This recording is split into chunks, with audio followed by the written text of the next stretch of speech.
ملک بھر کی طرح بیلچی میں بھی وزیر اعظم عمران خان کی ہدایت پر کشمیریوں سے اظہار یکجہتی کے لیے ریلی نکالی گئی۔ اسی حوالے سے مزید تفصیلات جانتے ہیں شیخ کامران زین سے۔ جی کامران، آگاہ کیجیے گا صورتحال سے۔ جی بالکل، ملک بھر کی طرح تحصیل میلسی میں بھی کشمیر میں ہونے والے ظلم و ستم کی مذمت کے لیے ریلی کا اہتمام کیا گیا ہے۔ یہاں پر ریلی میں ادمن تاجران، مختلف سکولز، کالجز اور تمام لوگوں نے بھرپور شرکت کی ہے اور یہاں پر شہریوں کی بڑی تعداد موجود ہے۔ اسی حوالے سے ہمارے ساتھ ریلی کے شرکا موجود ہیں، عہدیدار موجود ہیں۔ آئیے ان سے بات کر لیتے ہیں، ان سے جانتے ہیں کہ پاکستانی 22 کروڑ عوام کو یہ کیا پیغام دینا چاہتے ہیں۔ جی بتائیے گا سر، 22 کروڑ عوام کو آپ کیا پیغام دینا چاہیں گے؟ بسم اللہ الرحمن الرحیم۔ ہم پاکستانی عوام 22 کروڑ جو ہے انشاءاللہ اکٹھے ہیں اور کشمیر ضرور پاکستان بنے گا، اور اس کے لیے جو کسی بھی حد تک ہمیں جانا پڑے ہم جائیں گے، اور ہم فوج کے شانہ بشانہ کھڑے ہیں۔ جب بھی ضرورت پڑی اور جب بھی کال آئی ہے انشاءاللہ ہم سرحدوں پر ضرور جائیں گے اور کشمیر کو آزاد کرا کے دم لیں گے۔ جی ناظرین، جیسا کہ ہمارے ساتھ ریلی کے عہدیدار موجود تھے جن گفتگو آپ نے سنی، ان کا کہنا ہے کہ پاکستان کی جو قوم ہے، پاکستان کی افواج ہے، بڑی ہی دلیر افواج ہے، اور پاکستان کی جو قوم ہے کسی بھی طرح کی قربانی سے دریغ نہ کرے گی۔ پاکستان کا بچہ جو ہے کشمیر کی ہر قربانی کے لیے تیار ہے، اور یہاں پر جو پرزور جو یہاں پر نعرے لگائے جا رہے ہیں کشمیر بنے گا پاکستان، اور یہاں پر ریلی کے مزید عہدیدار بھی موجود ہیں۔ آئیے ان سے بات کر لیتے ہیں، فیروز خان صاحب کی طرف چلتے ہیں، ان سے جانتے ہیں کہ کیا کہنا چاہیں گے۔ جی بتائیے گا۔ بسم اللہ الرحمن الرحیم۔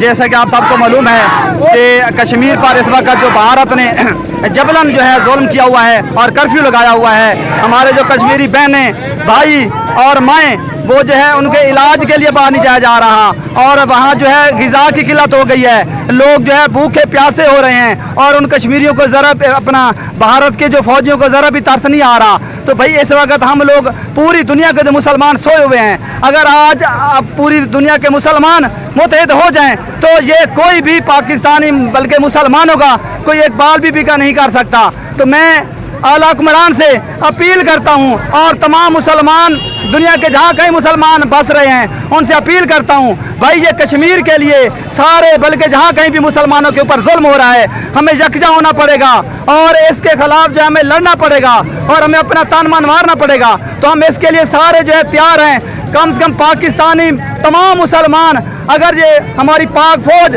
جس وقت ہماری بڑی سے بڑی قربانی دے رہی ہے، ہم ان کے کندھے سے ساتھ کندھے سے کندھا ملا کے کھڑے ہیں، اگر وہ ہمیں جس وقت بھی بلائے، رات کے پہر دن کے پہر، انشاءاللہ پوری عوام ان کے ساتھ ہے، اور ہم جو ہے یہ کشمیر اب چھین کے ہی چین سے بیٹھیں گے۔ ہم نے ایسے نہیں بیٹھنا، اگر ہم بیٹھ گئے تو یہ ظلم پھر ہوتا رہے گا۔ ہم نے کشمیر کو لے کے رہنا ہے، چاہے ہمارے سارے جو ہے کچھ قربان ہو جائے، کشمیر کو ہم نے آزادی دلا کے رہنی ہے۔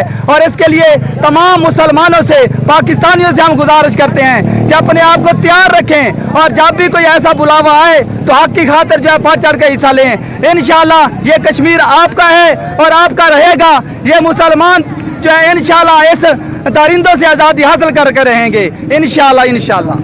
جی ناظرین، جیسا کہ آپ نے فیروز خان صاحب کی گفتگو سنی، انہوں نے یہی وزیر پاکستان سے گزارش کی ہے کہ پاکستان جو کشمیریوں پر جو ظلم و ستم ہو رہا ہے ایسی قرارداد منظور کی جائے، جو کہ ظلم و ستم ہو رہا ہے اسے فی الفور بند کیا جائے، اور پاکستان کے جو 55 اور پوری دنیا کے جو 55 ممالک ہیں ان سے بھی گزارش کی ہے اگر یہ متحد ہو جائیں، اور یہ انڈیا کو سبق سکھانے کا ایک وقت آ گیا ہے، اور یہ پاکستان کی جو 22 کروڑ عوام ہے وہ ہر وقت ہر طرح کی قربانی کے لیے تیار ہے۔ جی بہت شکریہ زین، تفصیلات سے آگاہ کرنے کے لیے۔